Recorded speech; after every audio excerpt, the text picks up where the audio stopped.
Morning. Morning. I have a friend that talk about cases with now and again, and he made a comment to me that I think is very appropriate here, and I submit it to you. He said, officers are heroes when they rescue a hostage, but when dealing with violent felons day in and day out, they are vilified when something unintentional occurs while trying to control the uncontrollable, all while doing a necessary job no one else wants.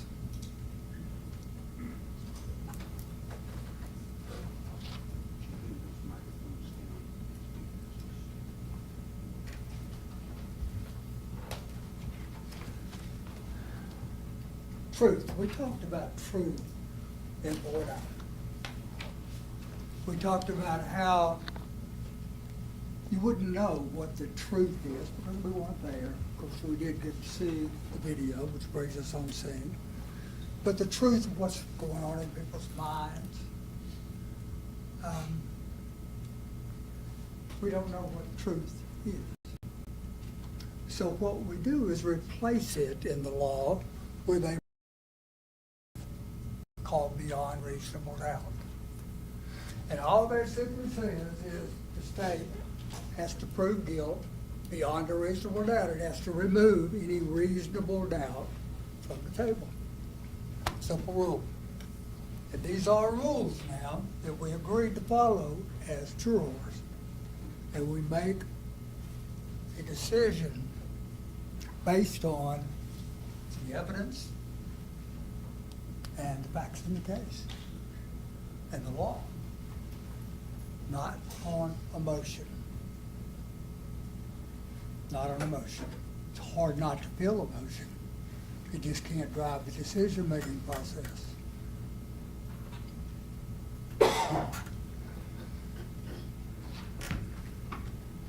If the state does not remove reasonable doubt from the table, you have to find not guilty. And that's really grounded in a lot of common sense. And I don't want you to leave your common sense at the door back there. Bring your common sense to the jury box here.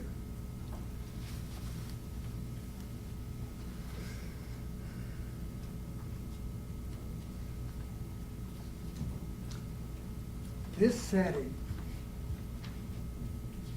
was in the most dangerous cities in the country's jail.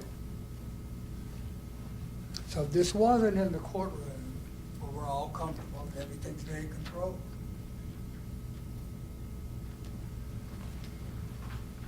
This was in the jail. And that jail is no doubt a danger zone. It's dangerous. It's dangerous to be there. Why? Because we have the most dangerous city in the country, and the people who get caught are kept there. And thank goodness, in that jail, there are people who pitch in and help, make sure people are safe. There are people who watch it being done. And there are people who afterwards criticize what those in the danger area did. The second guessers, the Monday morning quarterbacks, what should have been done, what could have been done, the suits, pointing the finger of blame. Thank goodness there is a group of women and men who are willing to undertake the duty of keeping the jail safe. That's their specific duty. They're called the DRT, stands for Detention Response Team. They're the ones that are dropped into this danger zone and have to deal with clients that are with people who are not only dangerous but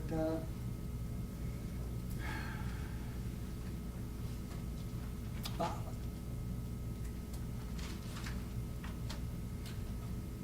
And then we have those second guessers and those suits pointed at you.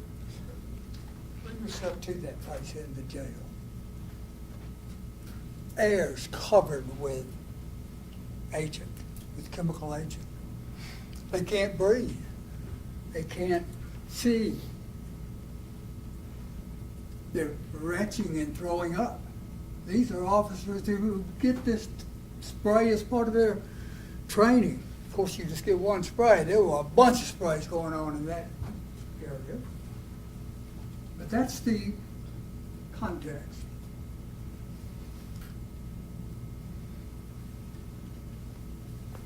And if I'm not mistaken, and I respectfully submit I'm not, what this comes down to is whether Courtney Parham, by putting his knee in the back of Mr. Gershun Freeman, was reasonably certain to cause his death.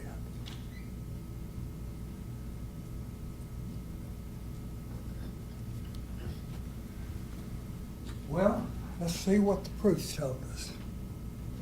The proof has told us that every officer that took the stand and talked to you told you that they've used it many times. Some said hundreds of times. The state experts said hundreds of times. That's because it's an effective technique. And none of them ever said they had someone to die. So how does that equate with the state's burden to show reasonably certain when nobody's died from it?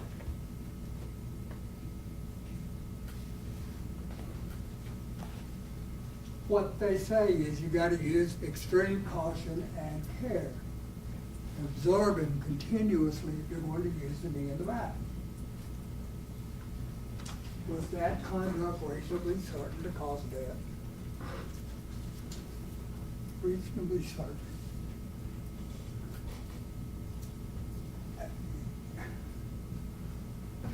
How could Courtney Parham have known that Freeman had that coronary artery disease? I'm not going to try to pronounce it. I'll just call it CV disease, a coronary vascular disease.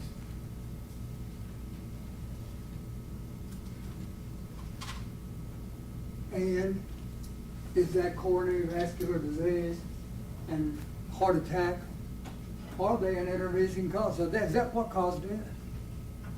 Not what these officers did. The state has relied heavily on this policy. Policy set out saying inmates may not be placed face down in the prone position. Notice says may, not shall.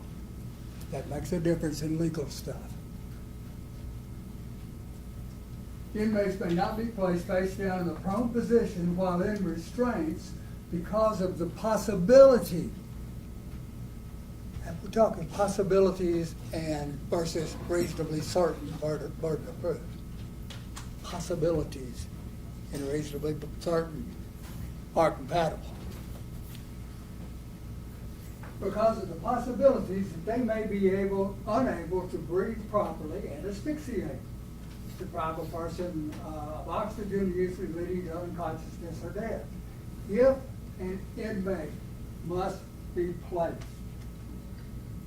face down in a prone position, he or she must be continually observed continuously by security staff, and employees must exercise great caution when placing their body weight on the inmate, and must ensure that the inmate is able to breathe. Once staff has gained control and the inmate is compliant, this position should be changed as soon as possible. What the state has done is taken all of these possiblies and soon as possible and tried to turn them into reasonably certain to die. That death was an accident. That death was not intended.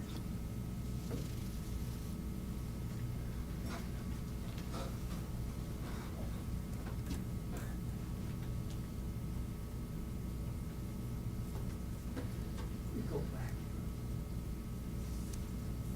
One thing you see up here, and I asked this with the state's expert, is what is Mr. Parham, that's him, what is he doing in his head? And their state's expert didn't even want to tell me he's watching Mr. Freeman. I had to say, what he's doing is looking down at his face, and that is consistent with observing it, isn't it? Finally, he had to say, yes. He's watching. He's observing. He's using caution. How's he using caution? By distributing his weight, which is what he's trained to do, which is why they don't have deaths with this maneuver. It's an accepted maneuver. It's used all the time. And you can see that when that knee's in the back, this leg is out, bearing weight. That is, see it? That leg is out bearing weight. And I'm not going to go through this video with you, I know. I'm not going to do that, because we've seen it. When you go back in the back, I hope you look at it again.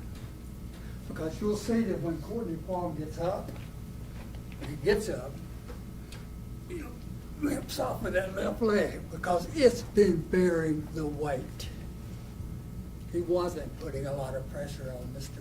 Freeman's back. That's consistent with him not putting a lot of pressure on Freeman's back because this leg is the one that's giving out. This one is the one that's keeping it balanced. This leg is the one that's distributing the weight. That's just good common sense.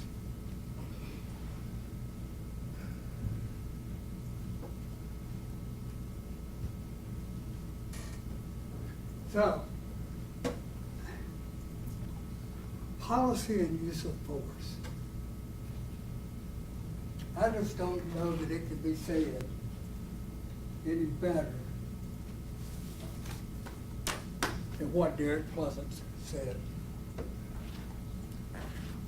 And I want you, please, when you go back, look at the difference in credentials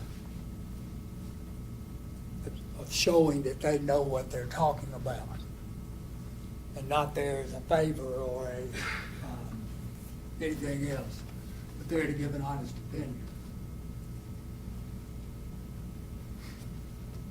Mr. Pleasant, in talking about that policy statute, says this: policy is it's got to be clear, it has to be concise, and it has to have an element of flexibility. So when it's written, it's rarely absolute. Rarely do you see a use of force that is absolutely clean to policy. I've been involved in dozens of use of force in my career. One of the key takeaways I consistently have is that every use of force almost exclusively has things we look at in hindsight that we could have done better. We adjust our policies to try to eliminate the likelihood we have to use that same force again. Policy lives and breathes. It has an element of flexibility built in. It lives within the law. But it's rarely pretty, rarely as clean as the policy was offered. In those circumstances where you said there were things you could have done differently, Rarely do you see a use of force that is absolutely clean. I've been involved in dozens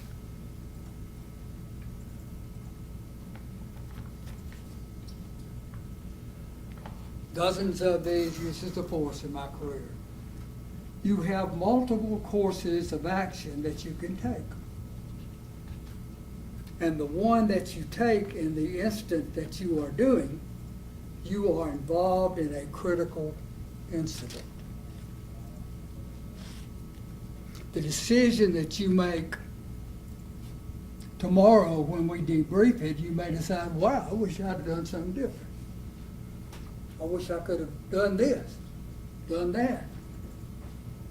It doesn't affect the reasonableness of the decision you made in the heat of the moment. That's one of the key elements that I focus on. As a use of force investigator, the idea is that in the heat of the moment, would a reasonably trained officer in the same situation likely have operated in the same way?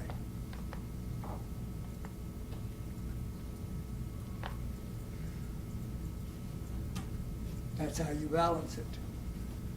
Afterwards, you are assessing things in hindsight to improve your progress, your processes. But you can't use that hindsight to judge whether or not you were right at that time. At that time. During that time, we have to focus on reasonableness. What that officer did or what those individuals did at that moment, based on the information they had, the totality of the circumstances, what they had seen, what they had encountered, what they were dealing with, all that has to be incorporated. And later on, you may decide you're going to improve how you do that. But as long as you were still reasonable and another officer might have done the same, that's appropriate. That would be an appropriate use of force. That's what the most credentialed use of force expert has told you. This is where you see Deputy Jones come off Mr. Freeman. Control is not established by restraint. Remember, he was cuffed and restrained with his legs. Restraints aid in control or are an adjunct to control. Control is a human endeavor. Last paragraph. Mr. Freeman, in this tragedy, he wasn't responding to the pepper spray. Some people do not. He didn't seem to be feeling the pain of it. So he's covered in it, and when an officer puts their hands on somebody, pepper spray burns everything it touches. It feels like a second-degree burn, and it's the best way to describe it. Using the knee gives the officer purchase.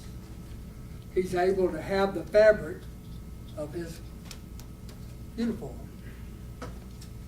to help keep a grip on a relatively oily, slick subject.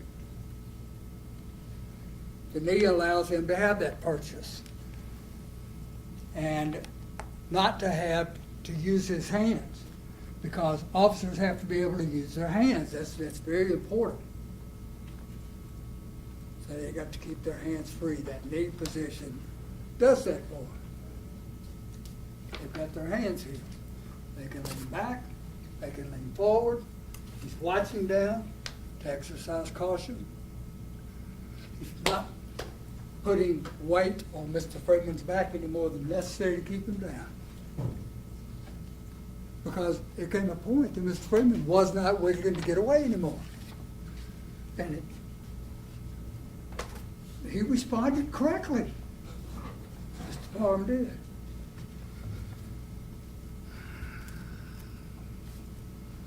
He's able to have the fabric to help him get a grip on a relatively slick subject. And this allows him to keep his hands free because law enforcement officers have to keep their hands free. Hands and how I get tools handed to me. Hands are how I receive additional equipment. By using the knee, the fabric of this uniform is helping to hold him in position. That's not unreasonable. That's a common technique.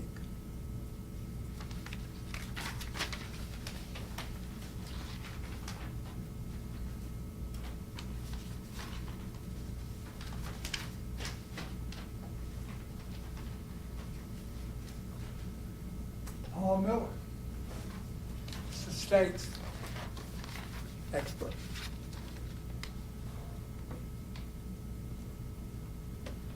He was asked, any way you can tell looking at Courtney Parham, one knee off to the side and one knee on the back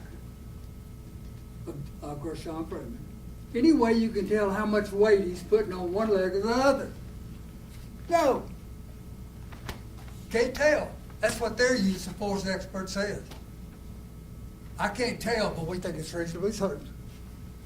That makes no sense. That's why you have to, at times, have a group of citizens come in and stand between the government and its use of power and a person accused. Courtney Parham has been described to this jury. Stand up, Mr. Parham. As a gentle man. A man that has never had a write-up since he's been in that jail. Not once. That's the kind of person you're dealing with here. That's the kind of person that has the knee in the back. So, their expert witness can't tell how much weight he's putting on one side or the other. A lot or a little pressure, you could do both. Which one? I can't say. When did it happen? I can't tell.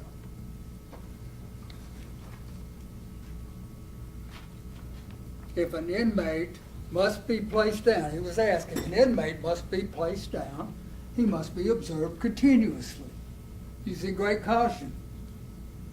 His response? It's not saying that you can't use this position of knee in the back. You just have to be careful. Yes. Yes, you have to follow your training. Otherwise, anytime you're subduing a person in the jail acting up, it's going to be a crime. Who's going to work in the jail? And it is so clear that Courtney Parham, the whole time he's doing this, is looking right down at Gershun Freeman. And he was breathing. You could see it. Go back and look closely.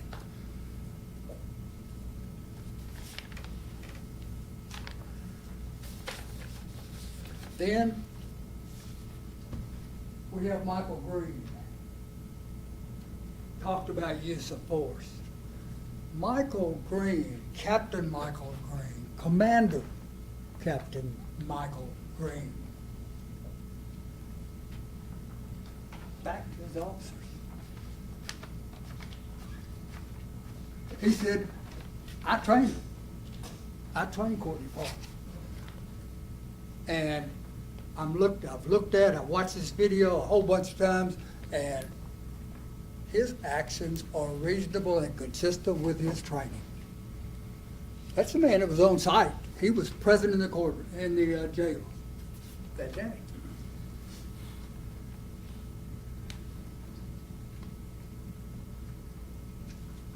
He stated, if you're supposed to stop using any force when someone's down, what are you gonna do if they hop up and run? He says, we stop using force, but we still keep hands on. So anytime they're in restraints, he could not hurt himself. Which makes sense. Which makes sense. How the state said, well, he's in restraints, he couldn't jump up. He couldn't jump up and run. Miss Fuchs could. In heels, full power. Yeah.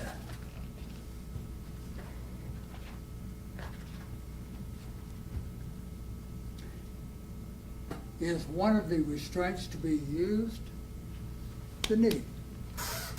He says yes. Is it an effective way to keep somebody down? Yes. You saw the video? Yes.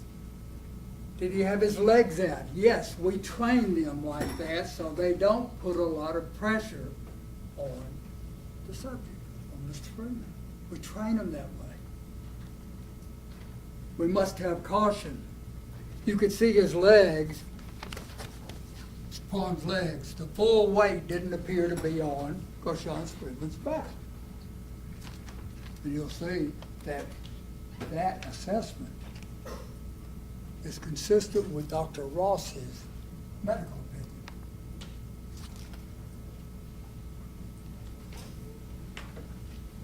All an officer can do is try to be cautious? Yes. Captain Green. Try to do the best you can? Yes. Did the knee and the back restraining Gershun Freeman appear to you on the video to be punishing? No. Corporal punishment?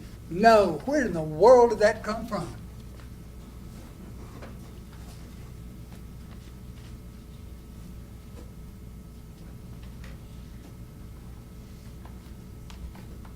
Commander Green, you trained this man. Do you have any problem with the knee in his back? Answer, no.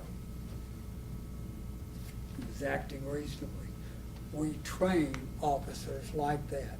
We have hands on shoulders and knees on them to make sure you're not using a lot of force.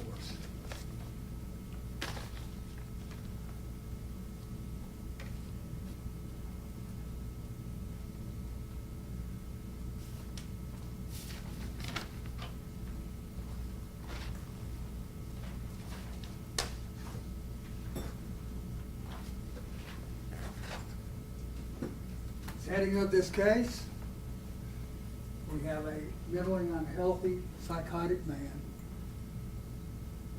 who never should have been in that position. He never should have been in that jail. He should be taken to mental health area, mental health people to intercede. But that's not what Courtney Parham does. That's not his job. He didn't even know Gershun Freeman was there. Much less that he had a restricted order.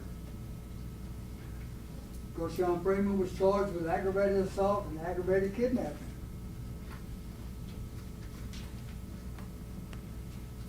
Taken to jail, placed in opiate detox. Suicidal and homicidal ideation, so he's moved to 4J.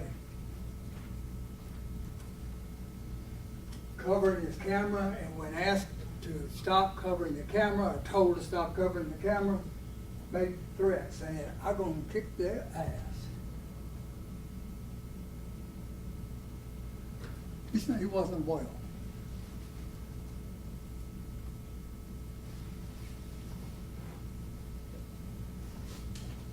The DRT team, as you know, roves the entire jail.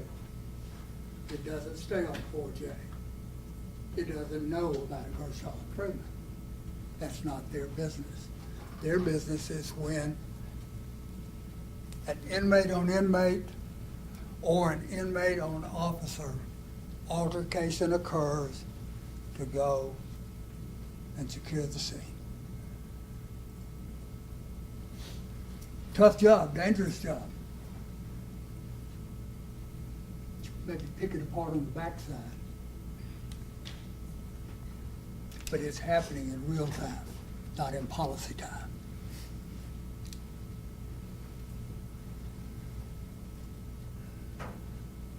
know that Gershun Freeman, psychotic, naked, jumping off his bed, masturbating in the camera, paranoid, hyper agitated, covering the camera, gonna kick their asses, fighting with deputies, trying to get away, stabbed in a prior incident before he got to jail. See the patch on his back. He's violent.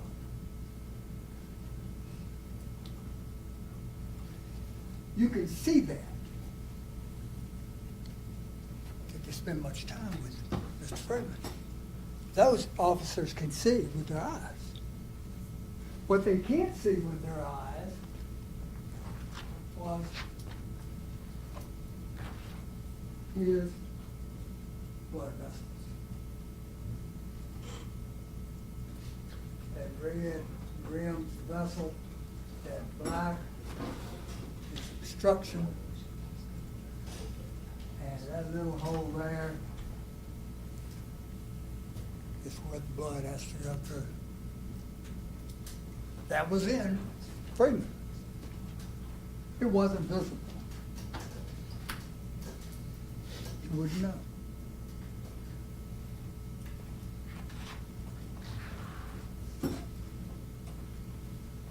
Escaped the cell, followed the officers. What followed was efforts to secure and capture and restrain him.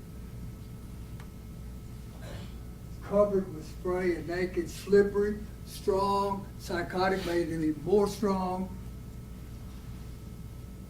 Officers sprayed him as their training tells them to do, but it wasn't effective. And this is very important, I think you've already noticed it because it was called to your attention. Courtney Parham wasn't even there during that chaos there on the 4th floor, right at the start. He came in later, and what you see is him taking an officer that's taking a direct hit with spray and leading them back to get their eyes cleaned out to medical. Then, later, as Mr. Freeman is making his way to 5th floor, in the elevator in the 5th floor, you see Mr. Parham come in. Gershun Freeman has an officer by the legs, and Mr. Parham squirts. You could say it's a quick spurt. Trying again to bring him under control because he wasn't there for all the other times this guy's been sprayed. He was trying to hold on to the officer's legs. He kicked one time to make him let go of the officer's leg. He did, the officer moved, and Gershun Freeman went up the escalator. For goodness sake, folks, tell me, did that equate to a reasonable certainty of death? It's not even close. What drives that? What drives that prosecution?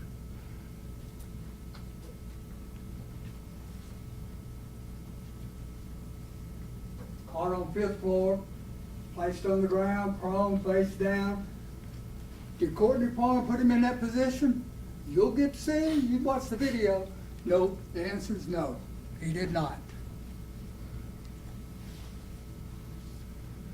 He held Mr. Freeman secure. He maintained control because that's the human element that's required to keep control of the individual. Did he know he was having heart issues? No, he had no reason to know.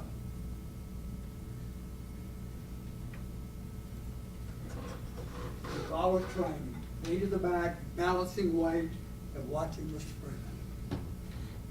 And they're saying, holding the finger. You're to blame. You're to blame. You could have done this better. You could have done this different. You should have, would have, could have. That's why policy is flexible. It's also why real time is different from policy. So, Mr. Freeman passed. He died. It was after Mr. Parham got off of it. And so the question then for you is, why did he die? Why did he die? Was it an accident? Was it an unforeseeable medical condition because they didn't know he had constricted blood vessels? If there's fault, is it criminal fault? Or is it civil fault? Which one? Either or both.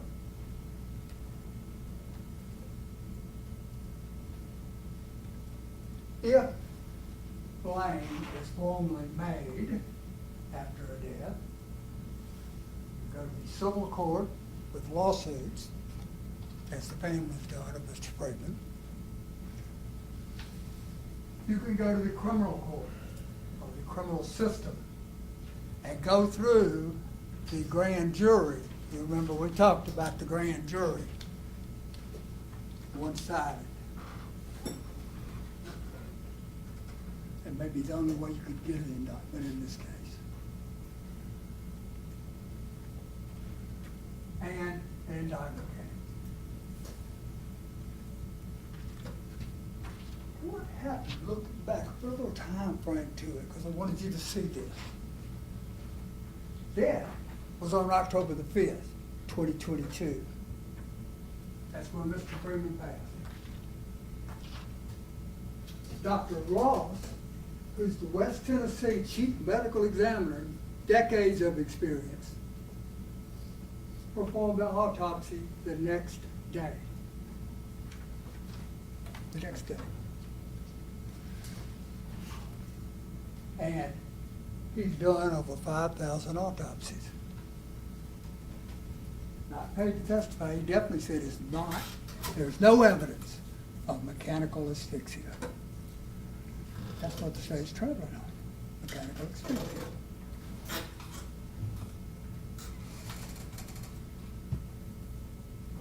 The indictment comes a year after that opinion.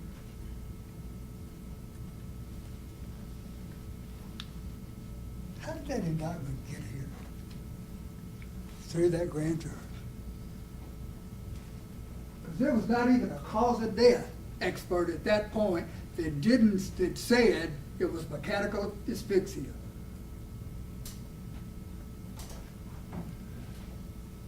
There was not a use of force expert they had to show there was excessive use of force. Running this timeline on out, you have death, October the 5th, 2022. You have Dr. Ross doing his autopsy on October the 6th, 2022, the day after, where he found the cardiovascular disease. The vessels were restricted because of all the activity and the stresses of what was going on. The heart needed more blood and couldn't get it.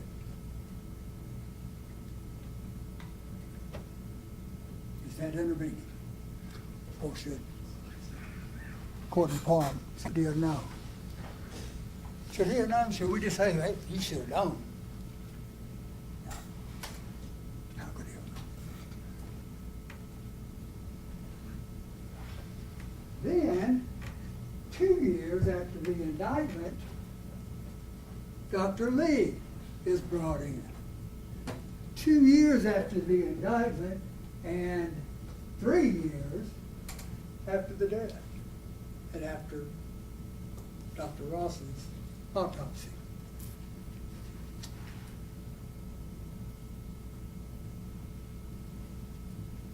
And Dr. Lee, who is from Nashville, who works with the Nashville Attorney General, DA, in his office, who testifies for the new court, he says, oh, this was mechanical asphyxia.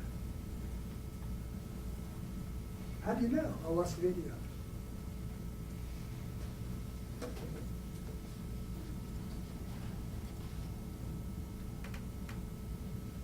But Dr. Dr. Lee also said that Dr. Ross's cause of death, which is the cardiovascular disease heart attack, was reasonable. So I'm thinking about that table with reasonable doubt on it. Then, this year, we have Paul Miller comes in. He's a National Corrections Officer. He's never testified as an expert before. Comes in and gives you an opinion about, well, the weight on his back. That's what causes his death. That's put too much weight on his back. How much did he put? You can't tell. Well, when did he put too much? You can't tell. You see his leg out there, so he's bracing it and keeping the weight distributed. Yeah. Isn't that what the policy requires? Caution? Yes. He's looking at Mr. Freeman. Yes. He's watching him. He's observing him. That's what the policy rules require, right? Yes. But he died. So you're at fault. Use of force is unreasonable. This is exactly why you can't go from the back to the forward, from the end to the start, when you're looking at the reasonableness of the officer's conduct.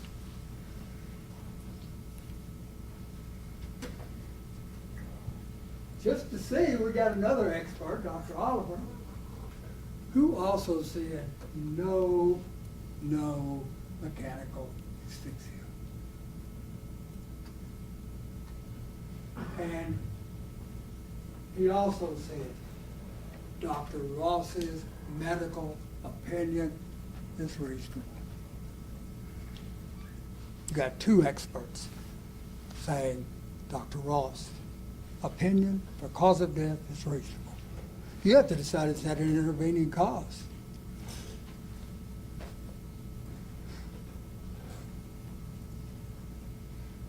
So let's look at what Deputy Parham did. Because the state court charged him with indicted in second-degree murder. Second-degree murder. Not a policy violation, second-degree murder. Homicides in Tennessee have two parts. They have an act, and they have a mindset. And the act, of course, is what Deputy Parham did, which is why I said, when I showed you the first picture, this is where I assume we're directing our attention.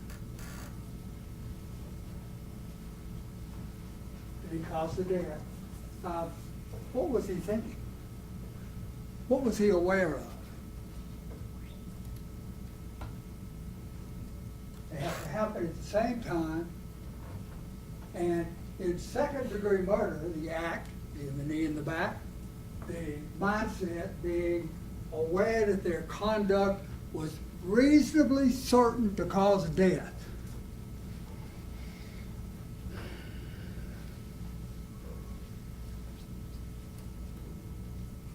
And aggravated assault. Act causes bodily injury. Courtney Parham, where is his act that's aggravated assault that resulted in death?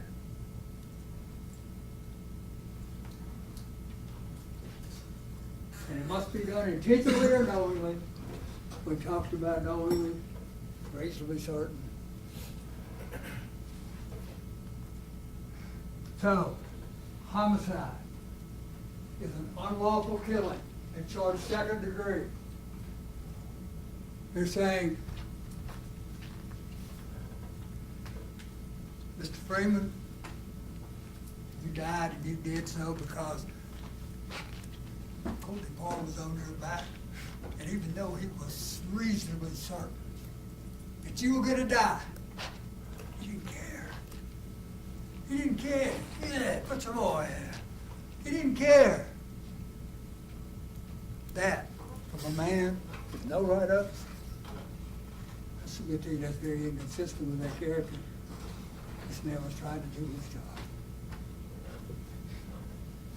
So that's what they've got to prove for second degree. Voluntary manslaughter, it's the same thing as second degree or first. It can be done intentionally. But the putting the knee in the back has to be based on a state of passion, based on adequate provocation, sufficient to make a reasonable person act in an irrational manner. The way they used to tell it to us in law school was, you get off work early one day, get some flowers, get a little bottle of wine, tiptoe home, you're going to surprise your mate, tiptoe in the house, catch him in bed back there with somebody else.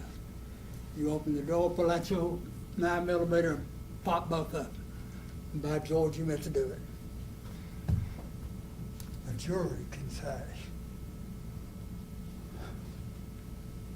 you shot him and that's wrong. But we understand why you did it. You were in a state of passion. Based on the adequate provocation of seeing your mate in jail. That's what voluntary manslaughter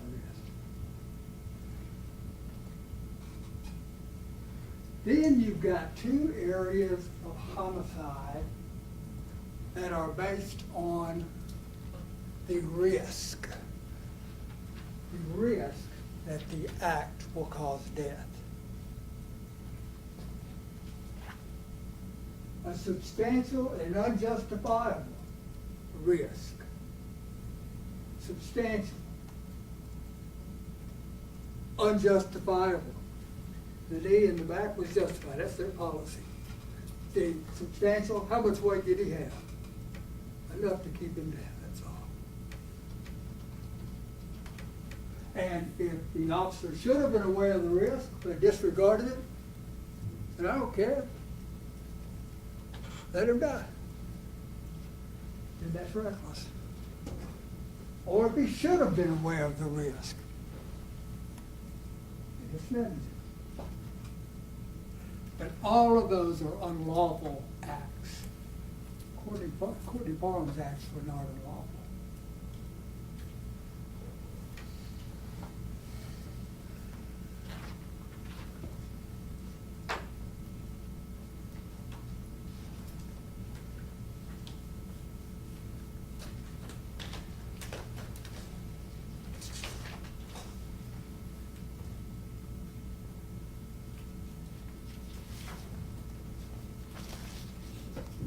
The aggravated assault resulting in death. For you to find Mr. Parham guilty of this offense, the state must have proven beyond a reasonable doubt the existence of the following elements. There's two of them. That the defendant intentionally or knowingly caused bodily injury to him, and secondly, that the act resulted in death.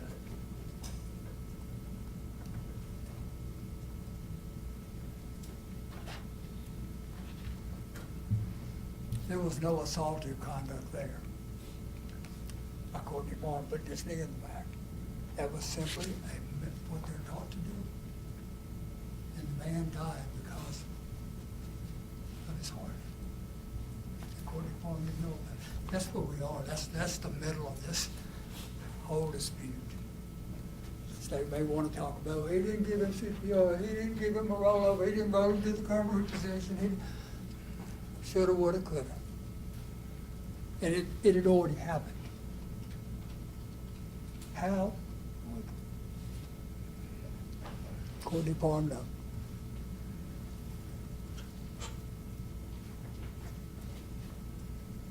Death must be the proximate cause and not an intervening, not based on the intervening. Death must be the proximate cause of the conduct of putting your knee on his back. State wants you to say, oh, look, we got to count the fourth floor too. You got to, he's responsible for all those people down there. That's not well grounded in the law or the facts, since Courtney Parham wasn't there for most of it.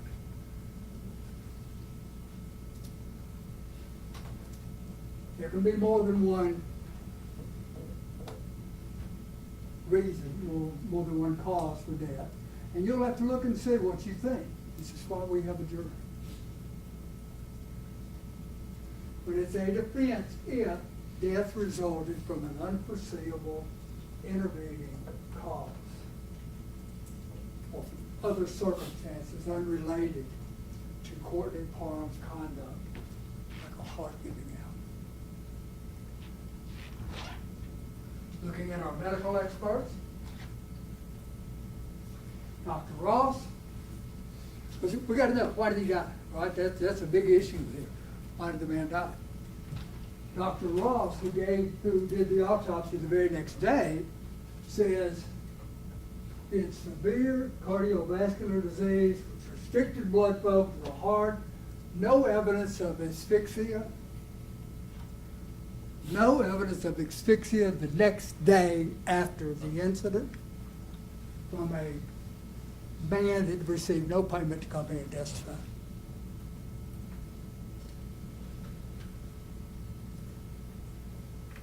Almost all his testimony is given for the state. He said the physical activities required to engage in the altercation and struggle exacerbated this artery disease, restricted blood flow, and his heart couldn't keep up with it.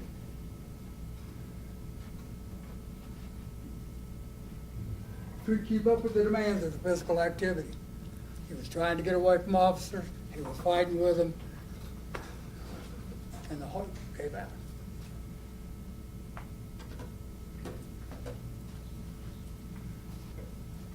I would say it's reasonable to believe if Gershun Freeman hadn't died, hadn't passed away, we wouldn't be here. It started at the back.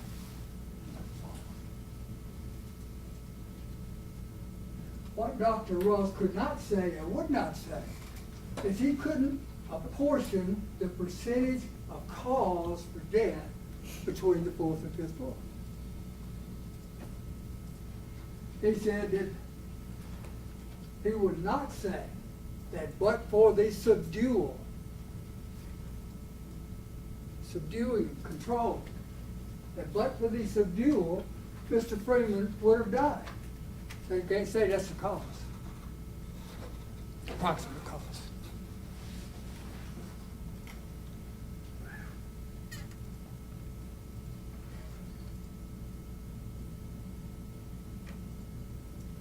He said it was possible Mr. Freeman had reached irreversible heart damage before he ever got to the fifth floor, before he ever got up to Courtney.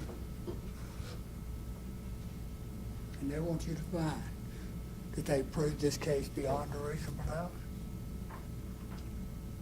When 2 out of the 3 experts, well, no, really 3.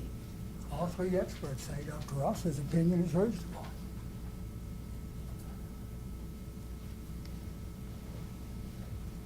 The government's not good at admitting they're wrong.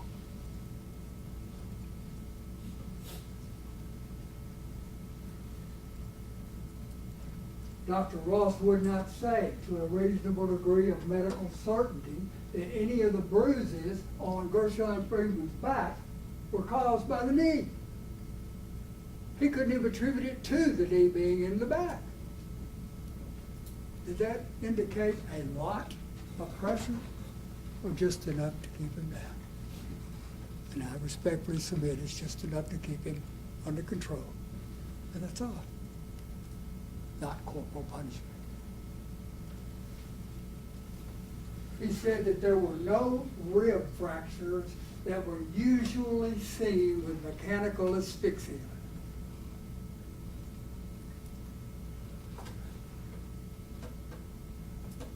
And he said it was not a legitimate medical conclusion to say that the fifth floor caused Mr. Freeman's death. That's what Dr. Ross said. That's what 2 other medical experts said was reasonable. And that's a reasonable doubt. Dr. Lee said medical asphyxia, brain couldn't get oxygen, blood shut down. Although, isn't it interesting? Isn't it interesting that he says there's no physical evidence in the autopsy supporting mechanical asphyxia? How did you find it? Oh, it's the video.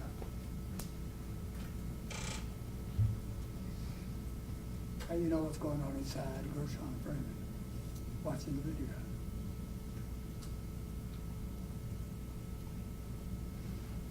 Doctor came off 3 or 4 years after. 3 years after the death.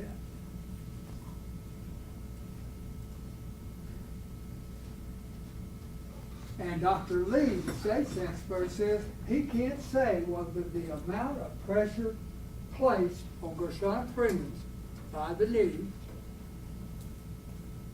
equals the amount of weight sufficient to create an asphyxia event. In other words, he can't tell you that putting the knee down was reasonably certain to cause death. That's what the doctor said. That's what the experts said. Kind of outside of all our realm of knowledge. They bring that knowledge to you.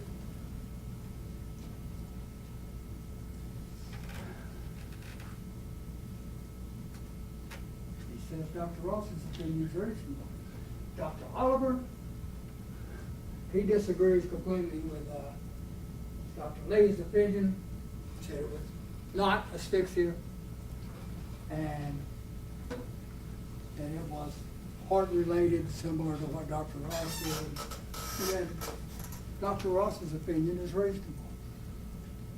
All three of them. Dr. Ross's opinion is reasonable. The use of force, we talked about them already. I'm not going to go back over them in detail.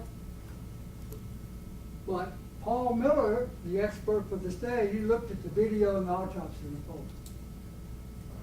And Jones and Parham statements. And from that, he concluded that as an expert, he can tell you there was too much weight on the back.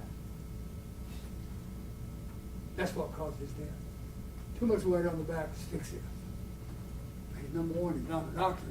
And number two, how much weight was put on his back?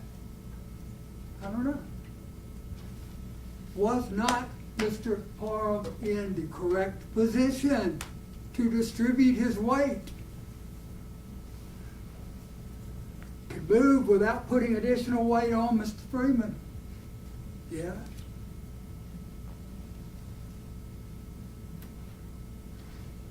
But he's going to say what he's going to say. He came up from Nashville as well. You've got Derek Pleasance, who made an exhaustive review of all the records in this case. I'm not going to go back over your CV with you because you're going to get to carry it back. Give it a look. There's no comparison between Mr. Miller and Mr. Pleasance, as you could tell during the colloquies with lawyers, with the both. Captain Michael Green, Commander Michael Green, top man on the floor, top man in the jail, that when this happened, he was there. And he said officers followed training on the 5th floor. Didn't like what happened on the 4th floor. The officers followed training. He said that the knee in the back was properly executed and reasonable by Courtney Parham.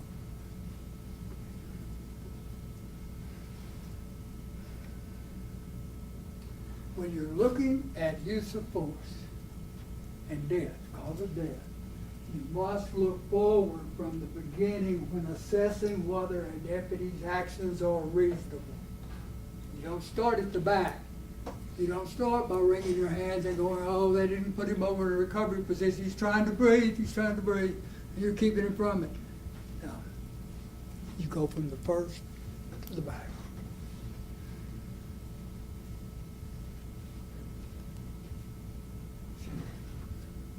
I know probably some of us do, but not many of us start a movie at the end. We'll start a book at the end. You start at the first and you find what's happening, why it's happening, why the result occurred. And this result occurred because the man's heart gave out. Something that Courtney Parham didn't know anything about.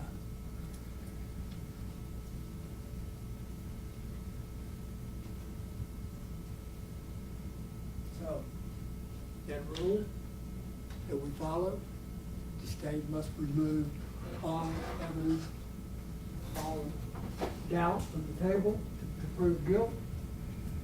I'll give to you the medical experts, the use of force experts, all the officers that testified except for Harris.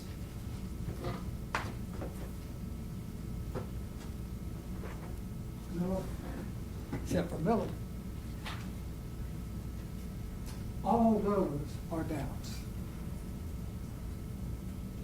And because, just like when I said, what's my middle name? If I'm singing it, I got to be bringing it. You can't ask a jury in a criminal trial to guess, to speculate, to base their opinion on emotion instead of the law and the facts.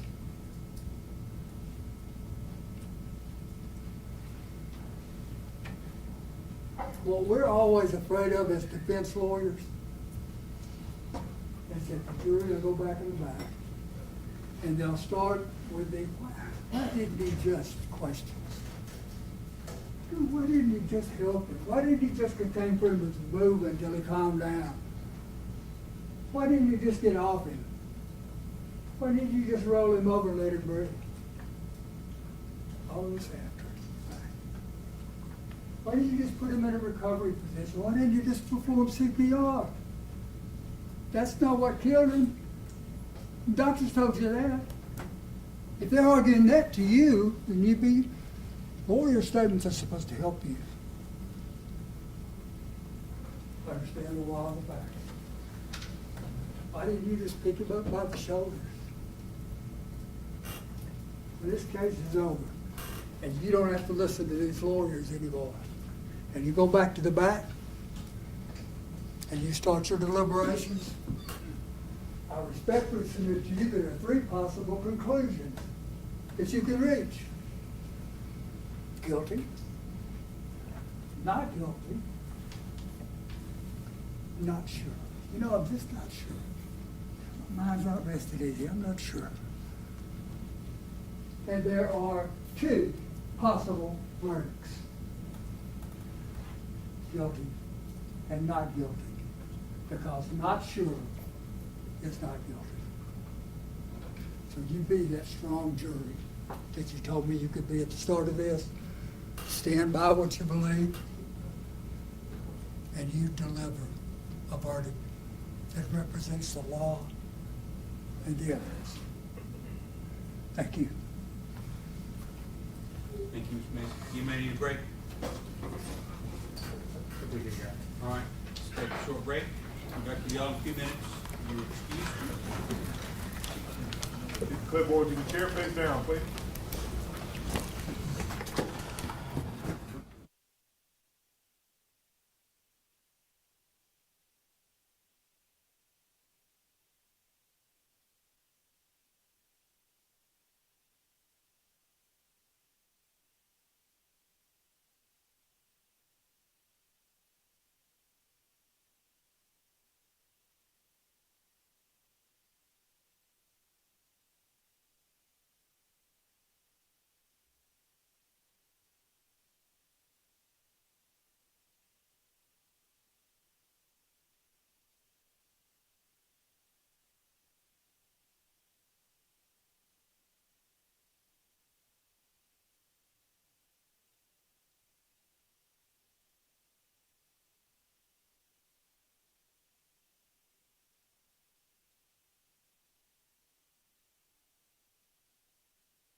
Closing argument, Mr. Jones.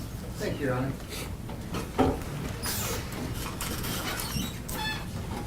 Good afternoon, y'all.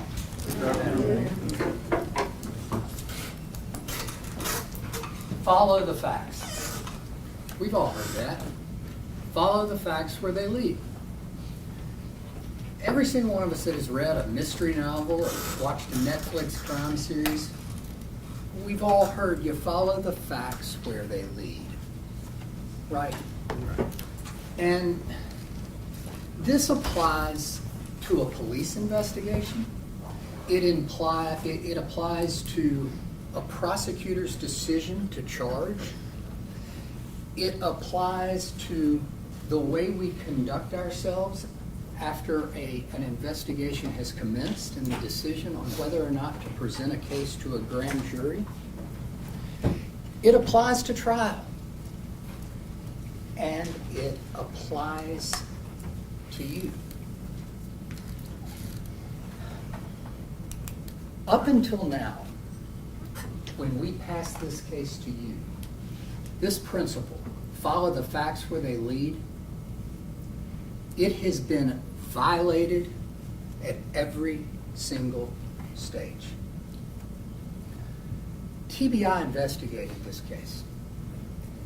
They had it in October of 2022, shortly after Gershun Freeman died. Dr. Ross performed the autopsy on October 6th, the next day. You have nothing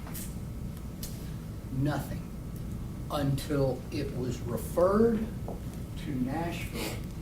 And then what happens? I'm jumping ahead and I'm going to show you this, but the first thing we see in this trial, the first thing you've heard about is June of 2023. What happened between October of 2022 and June of 2023? What happened? I submit to you, what happened was a lawyer looked at a video, saw a knee on the back, and Gershun Freeman died and said the knee must have killed him. A lawyer. Use of force expert hadn't said anything that they had done was wrong. The own medical examiner hadn't said he died from mechanical asphyxiation or a knee on the back. He said he had a heart attack or a fatal arrhythmia. His heart gave out. So what happened? A lawyer looked at a video. I was in my kitchen Sunday preparing for today, and I'm tired. And we were all at the kitchen table. Sometimes I have 15-year-old twins, and sometimes we sit at the kitchen table and we're all working together. And they were doing their homework. And I hadn't talked much about this case to my kids. I mean, it just involves bad subject matter. But we were talking about it, and my 15-year-old son said, well, why do they think Gershun Freeman died? And I said, they think too much weight was placed on him. And he said, why do they think too much weight was placed on him? And I said, I guess because he died. And he said, Dad, that's circular argument. That's a logical fallacy. Logical fallacy? I was like, what? What is that? I hadn't heard that probably since grade school or high school. But we're sitting at the kitchen table, and he goes and gets this power cord because he had his laptop plugged in. He said, this is the way my 8th grade science teacher explained that to us. It's like plugging a power cord into itself. My 15-year-old, he's going into the 9th grade, said, why did he die? Too much weight on the back. How do you know there was too much weight on the back? Because he died. How did he die? Because there was too much weight on the back. He said, Dad, that doesn't work. It's like plugging a power cord into itself, and that's what we have in this case. It doesn't work. And a lawyer came up with that, and then they started advancing. And we pick up in this trial, do we not, from June of 2023. So let's talk about that.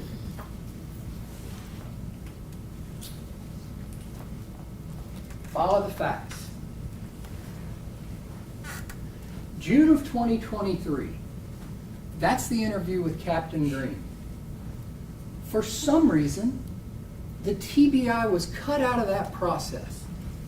Mr. Baker's in the courtroom today in the back. Y'all remember him? He didn't even know about it. Why? And I'm going to be asking y'all that question a lot during this closing. I hope it's short. But why? That's the meeting. TBI's cut out of the interview.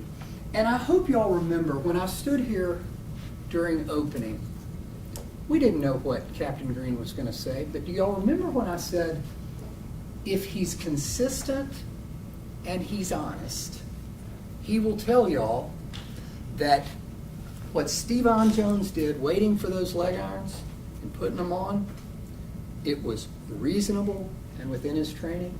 And guess what? That's what he came in and said. But the state had that in June of 2023. They had talked to Captain Green, and if you think for a minute that Captain Green changed his story, they had a transcript of his statement. They would have impeached him with it all day long on the stand if he had changed his story. You heard Ms. Hunter impeach him about one thing. Didn't you rate this from 1 to 10? And then I correctly pointed out that no, he was talking about the 4th floor.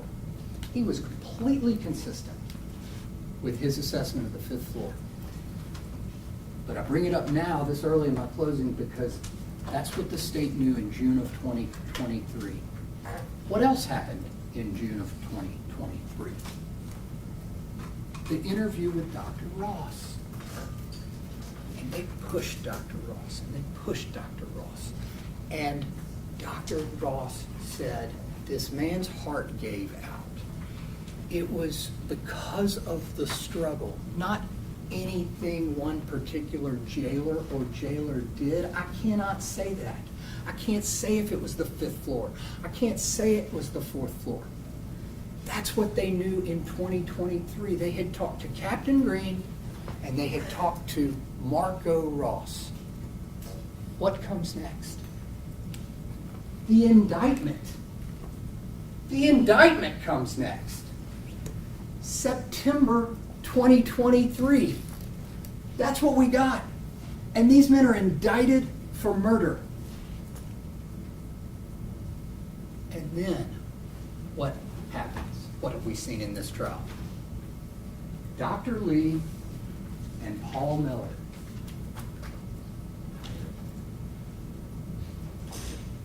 Dr. Lee, and well, I'm going to get into what he said in a little bit. But Dr. Lee and Paul Miller come next. And when do they come? Dr. Lee was hired August the 4th, 2025, 2 years after the indictment. They made a decision before they had any evidence. They didn't follow the facts. They made an outcome-determined conclusion, indicted them, and then they went looking for witnesses to support their theory. 2 years after the indictment? The medical examiner that they hired? And here's what Dr. Lee did. Last thing my wife told me this morning before I got out of the car was, keep your cool. And she's normally right. I'm going to follow it. I'm going to be as calm and measured as I can. Here's what they gave him. They gave him the autopsy report. They gave him body diagrams, which are included in toxicology report, which is included, scene investigation report, which is included. That's all the autopsy. And they gave him a video recording from jail footage. A video recording. And don't forget, guys, you heard from Mr. Kraft. That video that they gave Lee and that they gave Miller, it's not correct. You remember Derek Pleasant saying this entire event, start to finish, was 7 minutes and 41 seconds? They've introduced I don't know, 4 or 5 different videos. But in one video, you see Stevon Jones get up off Gershun Freeman's back at the 8:35 mark. In another, you see him get off at the 9-something minute mark. The whole event took 7 minutes and 41 seconds. And they didn't give him the whole event. They didn't give him every angle. They gave him the video that they made. And then we have Paul Miller, also hired in 2025. Am I in your way, sir? Also hired in 2025. His report drafted this year. This year. And what was Paul Miller given? And remember, I'm going to pause here. All of these experts you've heard from, whether the state's experts or the experts Ms. Fuchs hired, they all say, one, we rely on reliable hearsay, and two, this seems like common sense, we want as much information as we can get. Because we have to form these opinions, so we want as much as we can get. We want witness statements. We want cameras from every angle. We want everything the autopsy had. And of course they do. They're offering major opinions in a homicide case. Of course they want everything. They weren't given everything. What the state gave them, again, a video of the incident, autopsy reports, and then the Shelby County Sheriff's Office major incident packet. Do you remember he said the incident packet only had Howell's statement in it, and he didn't know who Howell was? Y'all remember that? And then TBI interviews with only the defendants. No Cleaves, no Lawson, no Perry, the men that were up there that day, none of the nurses, none of the people on the 4th floor. It's the state's choice. Why not give them everything? Why? Why? Why not give them everything? Both experts, 2 years after the indictment, the state only gave them a fraction of the material and a video that wasn't accurate. That's what they gave their experts. Why? Follow the facts. Now, part of my job is not just to summarize the evidence for y'all. Y'all have heard that. Mr. Massey covered everything I could possibly want to cover, and I'm not going to do it again. What I want to help you do is walk you through your decision efficiently, okay? You've had to digest a lot of material, and I want to walk you through how to answer these questions efficiently and easily for you. And as we do this, I want to remind you of the state's burden. Remember, I told you, the state's on trial. Remember when I said that in opening? It's, did they prove their case beyond a reasonable doubt? And when you're assessing that, you have to ask, have they removed every reasonable alternative as to every essential element? What that means is you apply the reasonable doubt standard to each element of the crime. And if one fails, you've answered your question. You don't even have to look at another element if one has failed. So let's start here. Did the state prove beyond a reasonable doubt that anything these officers did cause the death of Gershun Freeman, and without which death would not have occurred? Do y'all remember my sack example? Okay. If we could lower the lights.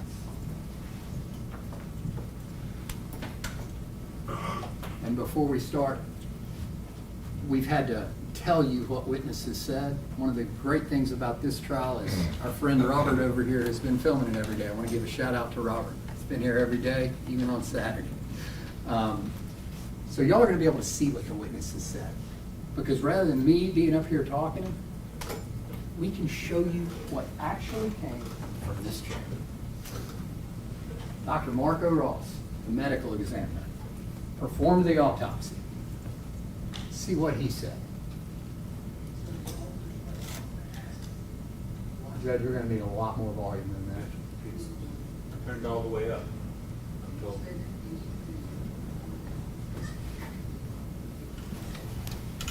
I'm gonna go back until we can see if it's louder. Okay.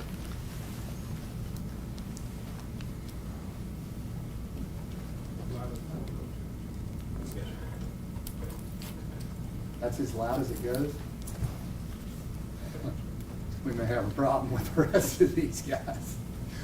But I may have to narrate, but if we can be quiet, your volume doesn't work at all, Ms. Fuchs. Remote control TV. This is the remote, which says 100%. All right. Y'all please try to listen carefully.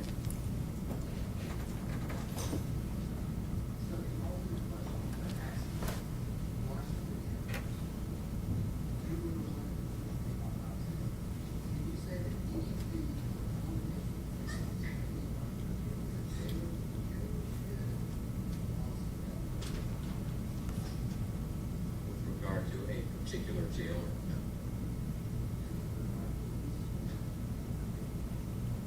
I cannot say.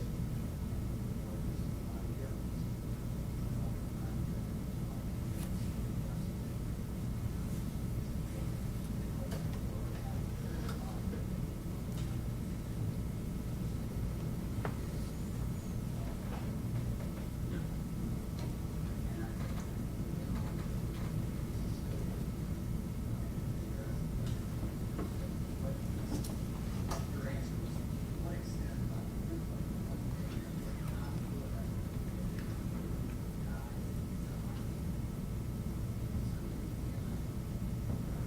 Correct. Well, best laid plans. Could y'all at least hear his answers? And hopefully, if you are having trouble hearing, and I apologize for the tech, at least this jogs your memory and it serves as an outline. But what Dr. Ross said was that he couldn't say. And Dr. Lee was asked by Ms. Fuchs if Dr. Ross's opinion was reasonable. Okay? Let's listen to this.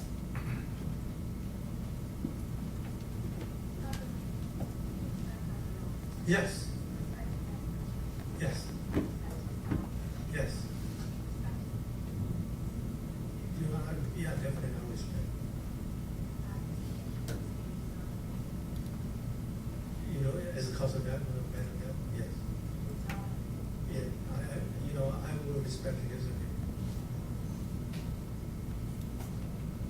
I think the difference is the person on the stand has that channel 24 microphone and the attorneys don't. I think that's right, Judge. Anyway, I think we got the gist of that, right? Dr. Lee respects his opinion and said it was reasonable. I want this to sink in with you. The state is asking you to do what Dr. Ross would not do. Think about that. That's critical. The state is asking you to do what the man who performed the autopsy would not and could not do. Conclude that these men caused the homicide. Dr. Ross wouldn't do it, and the state is asking y'all to do that. Imagine the responsibility. And the charge talks about moral certainty. Moral certainty because y'all have to live with that. A man's fate in your hands. Judgment. That's why it has to be to a moral certainty. And the state is asking you to do what Dr. Ross could not do. Just want that to sink in. I really do. With that, the homicide counts are off the table. The state has not proved beyond a reasonable doubt that these men caused his death. They're off the table. Okay? So, You answer that one question first, and you move on. You go to count 4. That's the simple assault against Stevon Jones. The stomping, remember? The stomping, and you heard about it yesterday. Now, I've got this slide in here twice, because I want y'all to watch it twice. We can turn the lights off.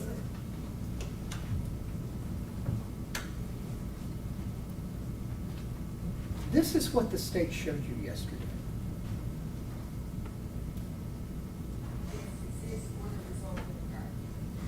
Stop, stop, stop, stop, stop, stop, stop. And one more for good measure, stop. Disabled.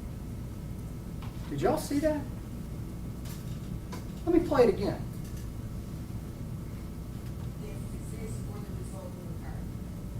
Stop, stop, stop, stop, stop, stop, stop. And one more for good measure, stop. Disabled. Now, when I sit down, they get to rebut my argument. And I have no doubt that they're going to stand up and tell you that was just a mistake. I'm not going to point fingers. I'm not going to accuse anybody.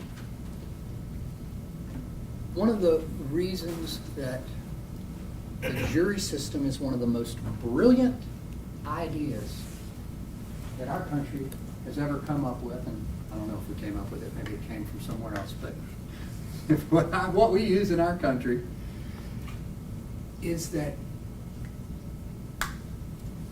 you've got 24 eyeballs on all the witnesses and all the evidence, and you can detect the truth. It's the best truth detector that we have as a jury. I'm not going to point fingers. I just want y'all to see it. If exists or the result will occur. Stop, stop, stop, stop, stop, stop, stop. And one more for good measure, stop. Disabled. One more for good measure. Why did she say that? Why was that included? It was included because she wants you to infer that Stevon Jones somehow had an evil state of mind, like he was being malicious, like he was trying to hurt that man. One more for good measure. When what the evidence showed at trial is that while it may have been poor technique, and we'll get to that in a second, while it may have been poor technique, it was serving a legitimate corrective measure, a legitimate purpose. He was trying to get the hips flat. He was trying to get the legs down. Officers Perry and Lawson were in a fight with him on his upper body, and they were trying to gain control of him. I'm not too optimistic about my clips. Wish I had a big speaker. But this is the state's use of force expert. The guy that was hired 2 years after the indictment. But you know what? Other than a couple of points that I'm going to talk about, he said we did everything right. He said Stevon Jones literally did everything right. Let's listen.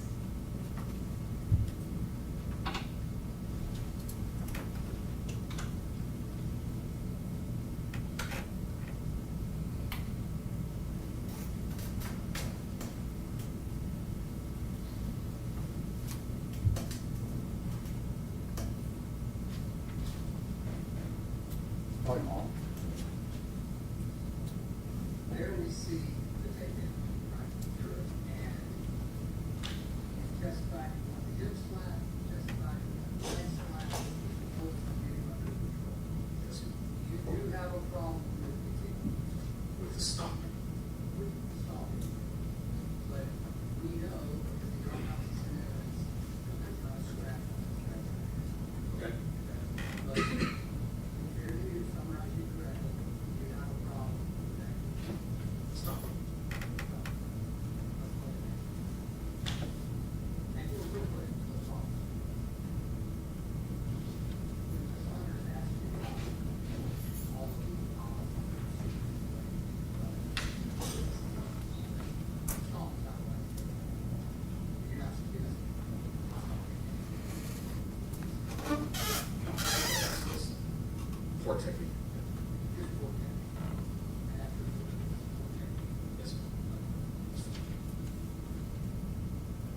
poor technique.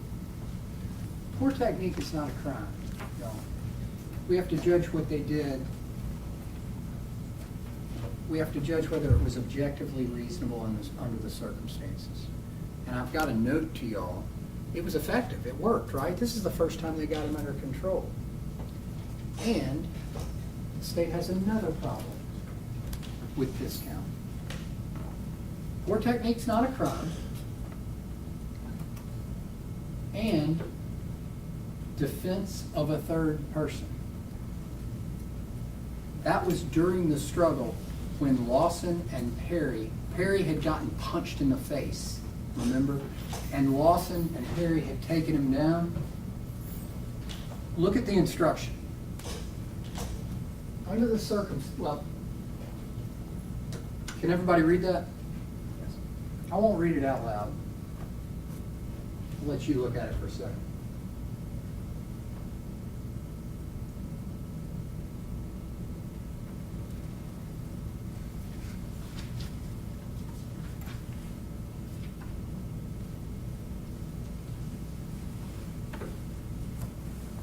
He can do the kicking, the stomping. And I think Pleasance told us the reason you use stomp is not because it's like some magnitude greater in violence, but just the downward is the stomping. Forget it, this is food. He's justified in doing it if he reasonably believes that the intervention is immediately necessary to protect the third person. And here's the thing. It's what's called a general defense, not an affirmative defense, meaning we don't have to prove self-defense. If it's raised by the evidence, the burden falls on the state to prove beyond a reasonable doubt that self-defense doesn't apply. Does everybody follow that? The burden is on the state to prove beyond a reasonable doubt that self-defense does not apply. If they don't, not guilty. Not guilty. And stop. I'm not going to stop. I'm going to keep going. But you can stop. When you go back in the jury room, you can stop now. You've answered the causation on the homicide counts because they haven't proven it beyond a reasonable doubt. Then you've addressed this simple assault count. You can go home. You can go back there. You can pick a foreman. You can answer those questions. Has the state proven beyond a reasonable doubt the cause of death? No, they haven't. Dr. Ross couldn't even do it. And with regard to the simple assault, was it serving a legitimate purpose? Was it objectively reasonable? Was it in self-defense? But more importantly, you don't have to answer that question. You answer the question, has the state proven it wasn't self-defense? You knock those two things out, you sign your verdict forms, and you're done in 15 minutes. No, we've been here a long time. You don't have to be here much longer. But look, I told you I wasn't going to stop because I want y'all to go through what Stevon Jones did. Did he act objectively reasonably? Did he act lawfully? And I've got 5 or 6 more Miller clips walking us straight through this. I hope that y'all can hear him because it doesn't sound like y'all are going to be able to hear me. Can we go lights? Yes, sir. Let's try to get quiet as a mouse.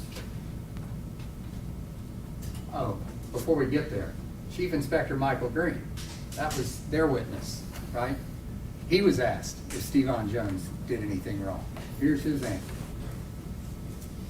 And so he waits, and then we see in the video, the man that came into the land that was the Yes, sir.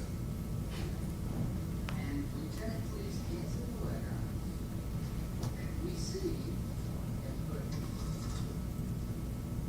not difficult to see, but it looks like he does this, and he gets one leg, and he does this, and he gets the other leg, pulls him up, gets up, drops him, and he walks away. Yes, sir. Getting those leg irons were able, that was a legitimate threat, legitimate threat. Yes, sir. Getting them in compliance. Yes. And after Stevon Jones' objection was complete, he got up and walked away. Yes. You don't have any problem with that. No, sir. Your testimony today, and again, I'm speaking carefully, I'm just concerned that someone, not the fourth floor, not the man out of you train these folks in the schools. You don't have any problem with any of this information. No, sir. You don't have any problem with anything Stevon Jones did that day? No, sir. That was the state's witness, and the state had talked to him in June of 2023, 3 months before the indictment. 3 months. Now, we're to Paul Miller. You're gonna be hitting that light. We're not done. Paul Miller is the state's hired use of force expert. And I've already shown you what he said about the stomping, the poor technique. I'm not gonna replay that. We're gonna go to after the takedown. And these are clips where we walk through what Stevon Jones did, okay? Let's play the first one. All right.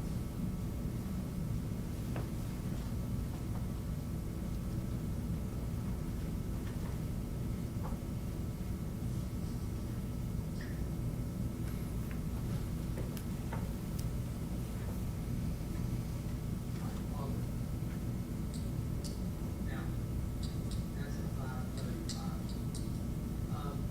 What we just watched there, John was standing there, and they're the first job. Now they sit down in front of the position. That's how most of these things line up. Yes, sir. His job is to get control of the stance and get it. Yes. And we see him come down. That need to gain control of the hand, that's actually training, right? Yes, sir. 3 points of contact. Yes. And you don't have any problem with that. No, sir.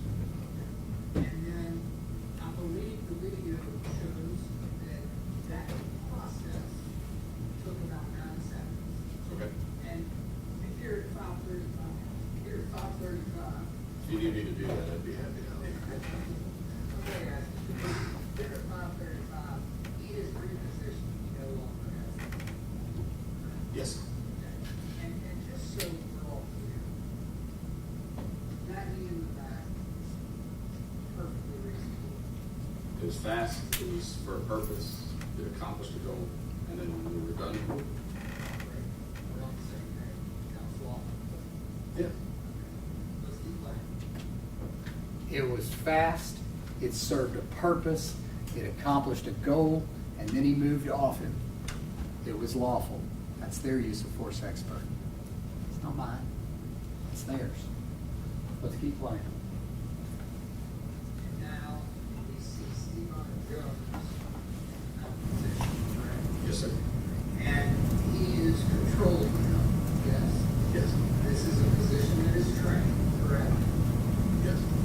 And he does not have weight on There may be a little on the legs or on the butt, depending on how big either of them were, but it's likely not a substantial amount. it. Yeah, not a substantial amount, nothing unusual with this, right? That's a good way to put it. Nothing unusual. You don't have any problems at all with this. My only concern is that when somebody is handcuffed behind the back and you are going to mount them, that there's only about a 3 to 6 inch window that the hands can move. And if you put yourself in a position that would allow them to grab you, hurt you, pinch you, scrape you, whatever the case may be, that can be dangerous, so that has to be a concern for officers. It's no different than if I'm going to displace your head, not putting my forearm across the middle of your mouth, because that's a great way to get bit. And I'm actually going to pause you there, because this is a good segue. Your only complaint is not that it's unlawful, it's not trained. Right. It can be dangerous to the officers. Yes. And the reason is, one of the known problems is that the inmate has his hands on his back, and the officer may be grabbed, right? Yes. That's known, right? Yes. And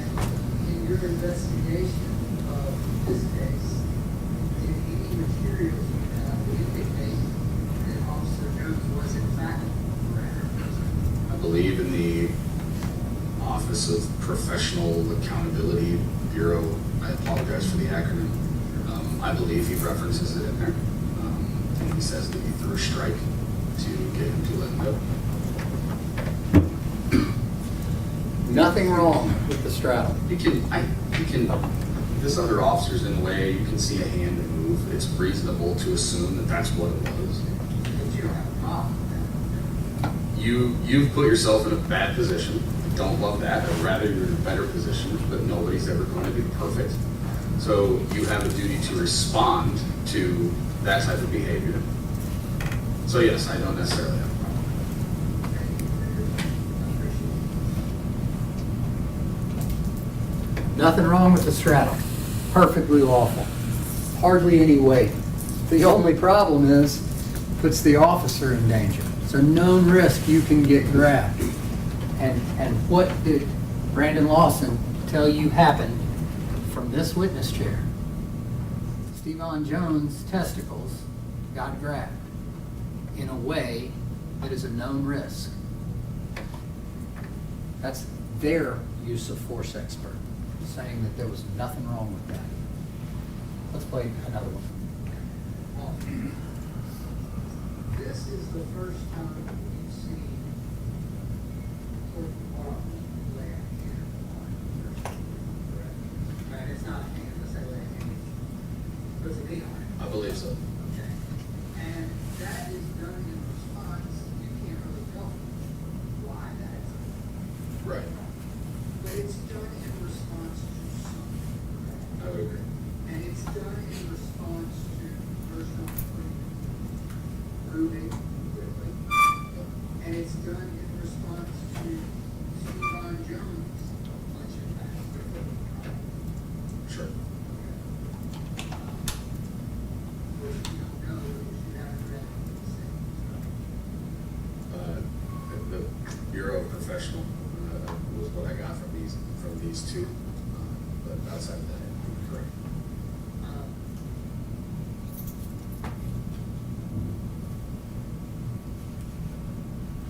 You're gonna stop? That clip shows, because yesterday we've heard this state trying to convince you that he was just trying to roll over to breathe. And that's not what happened. That's not what happened. What happened was Stevon Jones got grabbed, and that's why Mr. Parham, when he flinched back, that's why Mr. Parham had to gain control. He didn't have any problem with this. And every fiber in my being wants to argue how ridiculous that theory they're advancing is. And I'm going to hold off because it doesn't matter what their theory is. It doesn't matter what they insinuate. It's what have they proved beyond a reasonable doubt? And have they ruled out this possibility? Of course not. Of course not. I'm wearing you out, I know, but we're going to turn them off again. He needs the exercise. Let's go all the way off. I promise you, I'm not going to replay the whole trial. We're not going to be here for the next 2 weeks.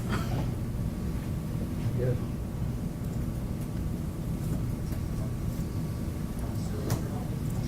You're getting into a point now, you can see him at Freeman's knees, or his feet, right? Like it appears to be kind of behind Mr. Jones's butt. So it looks as though he's moved into what we call folding the legs. So you can either, two ways to do it, lacing the legs, a low lace, where you cross the feet and ankles and bend the leg at the knee so the heels are close to the butt. Or, sorry, let me keep going. Or you fold one leg over behind the other knee pit and bend one leg up, and then you can really focus on that one leg. But both positions, you can apply leg irons in, techniques can be utilized with leg irons on or without while they're in that position. That's what it looks like. And while he's doing that, that's serving a legitimate question.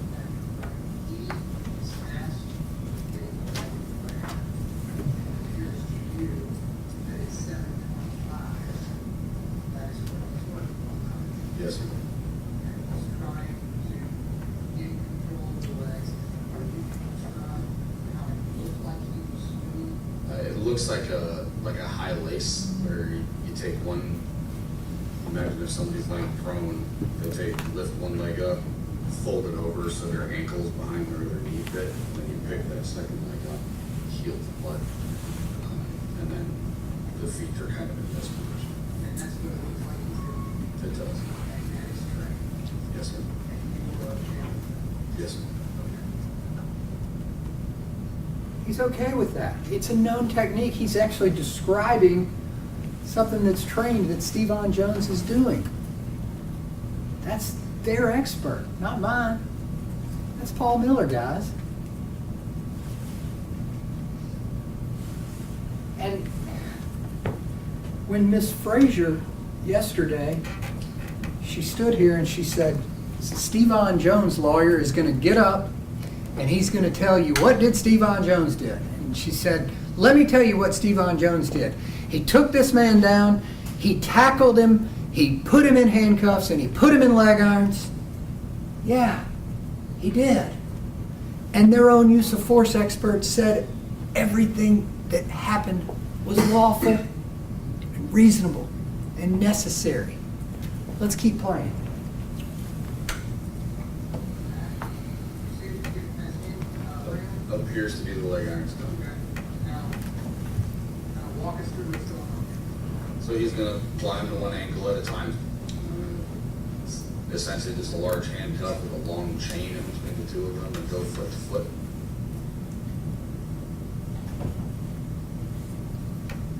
That consistent with what you described earlier? Yes, sir. Okay. And he's up. Positive. Okay. Him putting on the leg irons, you have no problem with anything we just saw. I don't love how long it took, but that doesn't make it inherently criminal or anything like that. Then it took a little longer because they don't carry. But that's not standard to carry leg irons on the inside of the jail. They're heavy. So you don't love how long it took, but you don't have a problem with anything Stevon Jones did for me. And it's not there. You don't have a problem with it. And then he put the leg irons in, you didn't have a problem with that. And then he got up.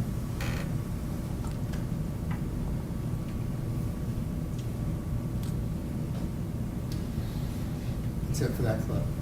So if the state gets back up when I sit down and argues that they should have flipped him in the recovery position while awaiting leg irons, remind yourselves that that's not the proof in this case. The proof in this case from Michael Green, from Lieutenant Cleaves, and their own use of force expert is that it is perfectly reasonable and lawful to keep him in position while waiting leg irons. He didn't like how long it took because they don't carry him on them, but he said there's nothing inherently criminal or unlawful about that. That's their proof, guys, not argument. Their proof. And by the way, this is kind of an aside. How many times in this trial have you heard the recovery position? Don't answer that out loud. Just think about it. How many times have you heard the recovery position? I want you to go to Exhibit 11, the policy and procedures, 16 pages long, I believe. Look for the recovery position. It's nowhere in the policy. The term recovery position is nowhere to be found, just to be clear. It doesn't exist in there. There's nothing in Exhibit 11 that says recovery position. It says move them as soon as possible. What is as soon as possible? It's when it's objectively reasonable. It's okay, this guy's down, we're waiting on a medical chair, we're waiting on clothes. If anybody thought he wasn't breathing or was completely unresponsive, these men would have performed CPR. No one knew. No one. And if you think that they just didn't do CPR because they wanted him to die, then this was a massive conspiracy. Lieutenant Cleaves wanted him to die. Perry wanted him to die. Lawson wanted him to die. Jones wanted him to die. Parham wanted him to die. You know what they did? They had coffee that morning, working in the jail, and they said, you know what? Let's kill somebody today. Let's do that. And it was a big conspiracy. And they figured out a way for Gershun Freeman to break out of his jail, and then they said, you know what? Yeah, we're going to get off him, but we're going to let him die. That's what we'll do. Y'all know that's not true. I don't have to waste any more time on that, do I? Of course not.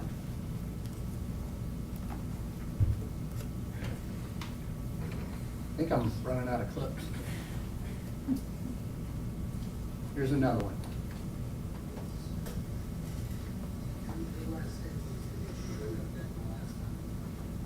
Correct. The policy is that you observe.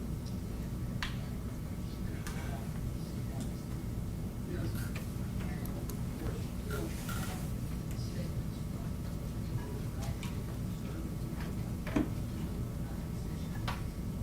Correct. and that. Because I don't know, I just answering that I don't have. Again, reasonableness under the circumstances. If Stevon Jones was lying, coughing, and needing to gather himself, once he got the flag on, gets up, probably needs appetite, and your investigation.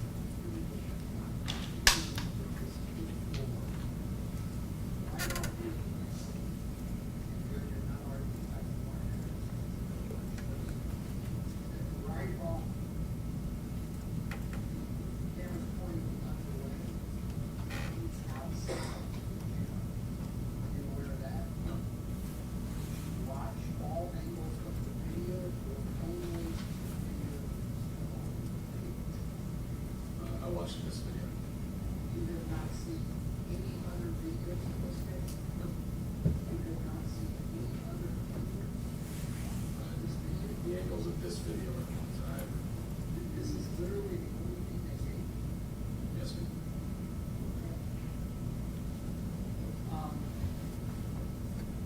If it showed Mr. Jones walking to the double doors outside, trying to gather himself, trying to gain his composure, that's reasonable. After you put somebody in the covered position, absolutely. There are 4 officers listed on it.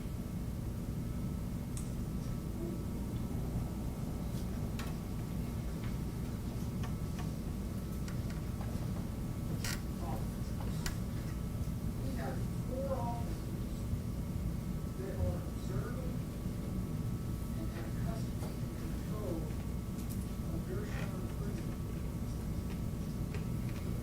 If you work in a correctional institution, you work on a team, right? Yes, ma'am. You rely on your team, right? Yes, You can't do it all yourself. correct. And a lot of these guidelines are implemented by a number of people, right? And if he gets up to gather himself and walk and try to get some fresh air after being on finally get let out tonight, and he knows that 3 or 4 other officers are watching this thing. Are you telling us that Yes. that's unreasonable? I'm telling you that as a part of that team, as the person who finally did it correctly, who finally got him down, got leg iron on him, got control of the body, that you now have to make the transition from being a correctional officer. As the person who finally got it right, finally did it correctly, that's their use of force expert. Just telling you that Stevon Jones finally did it right and did it correctly up until walking away. And we talked about that. And I want to talk to y'all about that now.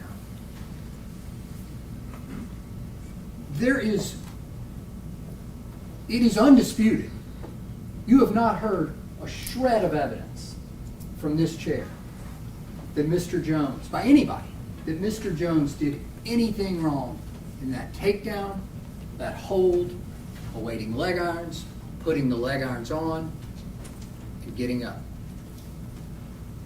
Paul Miller takes issue with him not becoming a caregiver, right? He says that as the guy that finally did it right, he should have stayed. Well, Paul Miller didn't have the benefit of all of the witness statements, all of the jailers, all of the nurses. He only had the video that these folks gave him. And in forming his opinions, he didn't know how bad it was. Now, I pressed him on it, and he held firm. But what did you hear from this chair? From the witnesses that were there? They were blinded. They couldn't breathe. They couldn't see. People were vomiting. And he went outside to get his stuff together, to gather himself. And people were watching. But you know what?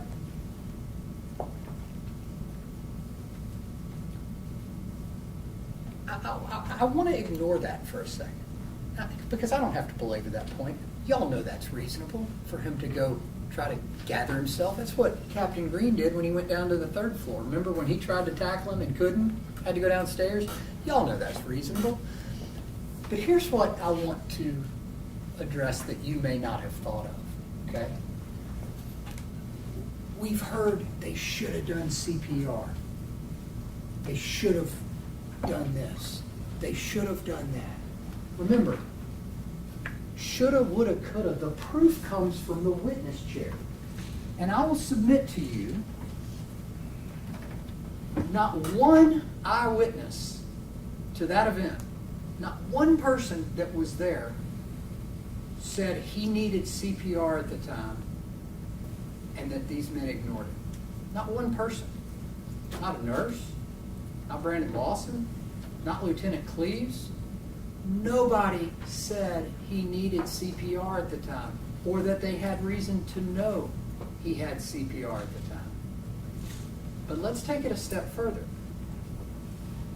If the state is going to argue in a homicide case that they should have done CPR, you have to have evidence from this chair that if care had been provided, if CPR had been provided, he would have lived. Remember the paper bag? It's without which he would have died. They have to prove to you beyond a reasonable doubt that CPR would have made a difference. I think we've all been in the same trial. There's zero evidence of that in the record. In fact, just the opposite. Dr. Lee said he suffered irreversible brain damage. Irreversible means exactly that. Irreversible. Doesn't make a difference.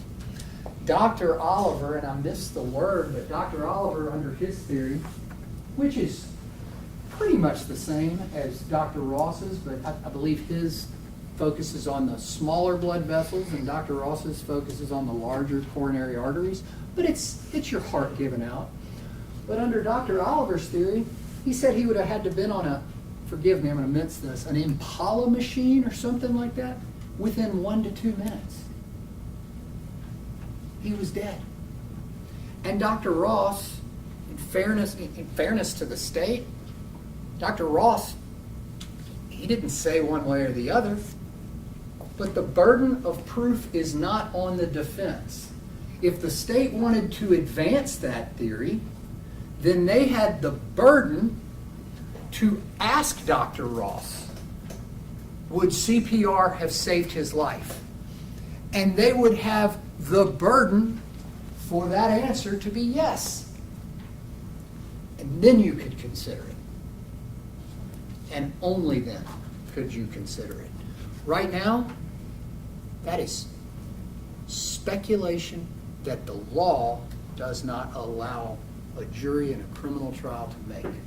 You can't do it. Now, I want to shift gears because I think it's pretty clear. I don't have to beat a dead horse. I think it's pretty clear about Stevon Jones, right? So I want to move to criminal responsibility because this is a long instruction, and it's an instruction that y'all could, I mean, I still have trouble reading the whole thing, okay? But here's what I want to stress, these facts. First, criminal responsibility is a higher burden for them than the regular crime. It's harder for the state to prove criminal responsibility than it is to prove the underlying offense. And here's why. First, a defendant is criminally responsible for an offense if acting with the intent to promote or assist. What does that mean, guys? What it means is that they no longer have to prove a knowing killing.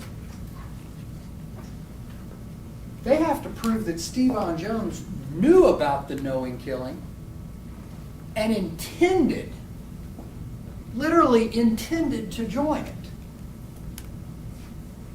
Has there been any proof in this trial of Stevon Jones wanting to join a murder or join and promote any level of homicide? Of course not. I mean, come on. Of course not. Acting with the intent to promote or assist the commission, and then it goes on to define intent. It means that a person acts intentionally when it's the person's conscious objective or desire to engage in the conduct or cause the result. Let's substitute words here. When it is Stevon Jones' conscious objective or desire to kill a man or cause his death. Think about how ridiculous that is in light of the testimony and evidence you've heard in this trial. Solicits, directs, aids, or attempts to aid another person to commit the offense. We don't have that. And mere presence is not sufficient to support a conviction. That goes without saying. That's common sense, right? We all bring our common sense. Just because you were there doesn't mean you're guilty. I think the state even used the bank robbery example. If you happen to be in the back seat when your buddy hops out and robs a bank, you're not guilty. But if you intend to help the bank robbery and you serve as the getaway driver, you're just as guilty. But they have to show you intended to be part of the crime. And we don't have that here, guys. It's not even close. You've got no causation. You've got no unlawful force. Not guilty. And if we could have the lights on. I know you're all ready for me to sit down. That'd be a good chance to. But I just want to talk to you for a second. Okay? This case has been going on 4 years. I'm tired. My suit needs to go to the cleaners. I need a good night's sleep. But this is the last chance I have to talk to y'all. And moral certainty is required because you're going to go back there, and this is going to be one of the most important decisions you've made about a human being ever. Ever. For the past 4 years, Ray Bartlett and I have had Stevon Jones' fate in our hands. And when I sit down, I'm passing it to you. I'm passing it to you. And we talk about following the facts. Following the facts. And that hasn't been done up until now. And when we pass this case to you, you have an opportunity to actually follow the facts to where they lead. And you've got a huge responsibility, absolutely massive. You have a man's future in your hands. I know I'm talking about my kids, I think everybody talks about their kids, but last year, my twins in the 8th grade read To Kill a Mockingbird, and that used to be one of my favorite books growing up, and I reread it with them. And one of my favorite quotes in that book is, he tells Scout, the highest honor you can bestow upon someone is to trust that they do the right thing. We trust that you do the right thing. Thank you. Thank you. Would y'all push the bench for a sec, please?